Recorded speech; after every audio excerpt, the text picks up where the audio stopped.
College decisions are a stressful time. I know what it's like. No two stories are the same, but many share similarities.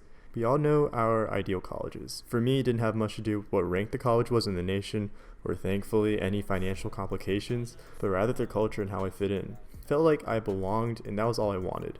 But what happens when you don't get into your ideal college? Well, first of all, I felt like I did enough to get in. Especially with my class rank and extracurriculars, I was on cruise control my senior year.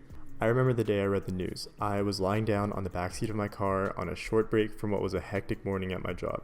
A notification pops up on my phone.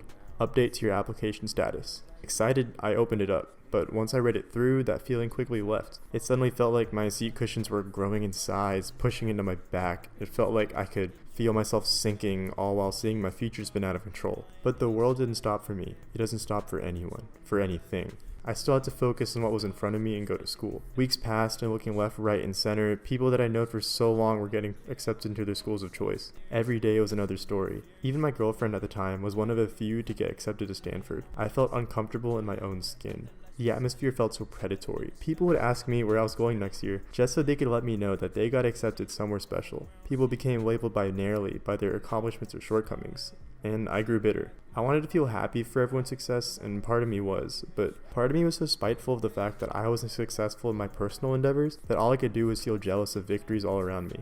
Nobody needed to tell me I was wrong. I knew it was wrong. It felt so wrong, but I couldn't change my ways. I think it starts with expectations for yourself. We're all main characters of the movie that is our lives, and as main characters, we expect eventual happiness in the end. But even if this is true, you have to realize that you're not entitled to special treatment. When I didn't get offered my major at my college of choice, all I could think of is why not me? Looking around, they took him, they took her, they even took the other him, but not me.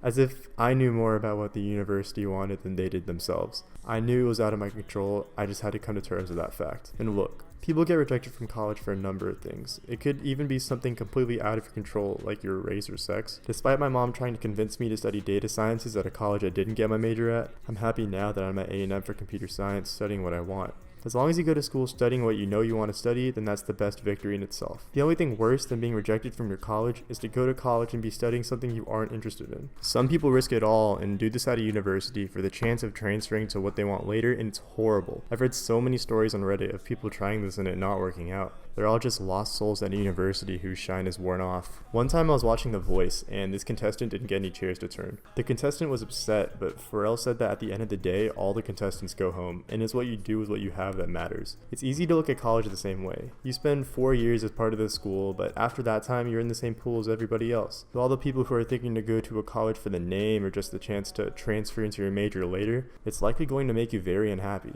4 years of being at a second choice college is a small price to pay for having direction in life. And besides, college isn't defined by what colors are on the merchandise, whatever cheesy slogan you abide by, or the shape of your mascot, but rather the independence you get as you enter the next chapter of life. It's cheesy, but it's real. Regardless of if you're 10 minutes away from family or 10 hours, newfound independence will always be there. For me, it was being able to stay up till however early in the morning, get tacos at 2 a.m., or even skip class, which is becoming increasingly common. Pursue whatever you want, join the clubs you want, get a job, even join Greek life. You don't have to tell anyone anything. If your parents wouldn't approve, you could just join now and tell them later even. It's the power to live your own life that's the biggest part of college, and that doesn't vary from school to school. I only noticed how much I enjoyed this feeling once I came back home. I'm sidelined in Houston right now for coronavirus, and my mom woke me up at 9 a.m. on a Friday, and for what? To accompany her to look for toilet paper at Costco? What? If I was in College Station, I could have slept until 2. Then later when I was feeling drowsy, I realized there was no Starbucks in walking distance to go recharge myself. It's miserable.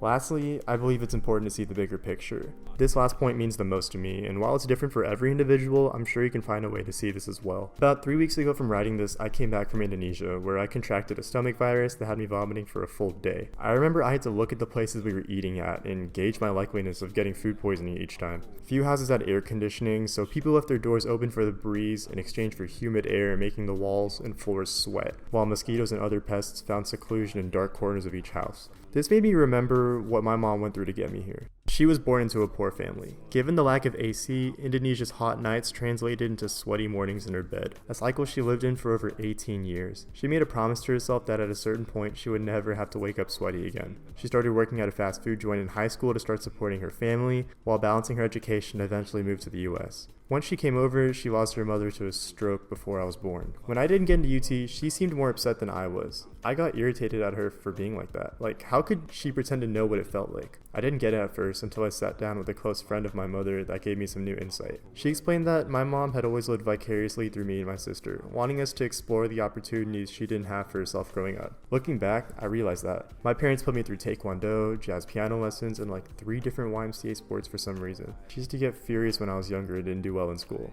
I got dragged out of the house by my ankles a couple times. She bought and broke 3 DSs through my younger years, and almost called the cops on me once because I ran away after I was thrown out. I was born a troublemaker, but she tried her best to push me in the right direction. Now in college, my childhood makes sense. All my life, my parents have only wished for success for me and my sister. It must be stressful being a parent, wanting your kids to achieve something and not being sure how big of a role you can play in that process. My parents believed they could play a big role and tried their best to whip me into shape. Throughout my life, in their eyes, when I succeeded, they succeeded, and when I failed, they failed as well. And I failed a lot growing up. And I know that couldn't have been easy on them, but my whole life has been progress. A mission to fail a little less each time, until I start succeeding by a little each time, and maybe there's bigger success in the future, who knows. My mom made me believe in a high standard for myself from a young age, and when I didn't make it into college, she took my rejection as her failure. But that was still a secret she kept to herself. There's a quote from the most recent season of BoJack Horseman that explains it. Diane says, quote, "Because if I don't succeed, that means all the damage I got isn't good damage, it's just damage. I've got nothing out of it. What was it all for?" So this isn't about me, or whatever damage I received as a kid. This is about my mom, her damage, and her need for success. Accept the fact that her success relies on mine. But that's something you can never tell a kid, explain to a kid. It's a massive burden. We spend so much time trying to find what makes us happy in life, often looking in all the wrong places. I know myself that I've tried to find happiness in shoes, clothes, and even a college name at one point. But it's safe to say that we don't think so much about what would make others happy. Now in my eyes, it's not enough to be happy just for myself anymore. Happiness isn't binary, it's a spectrum, and maybe there's a chance that by making people close to you happy, you can find happiness in yourself. I know that my mom went through so much shit to get me here, and I'm blessed enough to have a shirt on my back and food on my plate every day. She had so many chances to give up along the way, so what's my excuse? I don't have one. The grass is always greener on the other side, and there are millions of people who envy my position in life. So why am I so greedy to drool over the few things I don't have? Imagine working yourself up about not getting into your college of choice in front of the millions of people who don't even know where their next meal is coming from. Once I realized that, I made a promise to myself to be successful. If not for myself, for those who raised me. I've never been affectionate with my parents, but reaching success is the closest thing I can think of to saying that I love them. Thanks for watching. Tragic. Just like the first second you feel like I messed up. Okay, ready?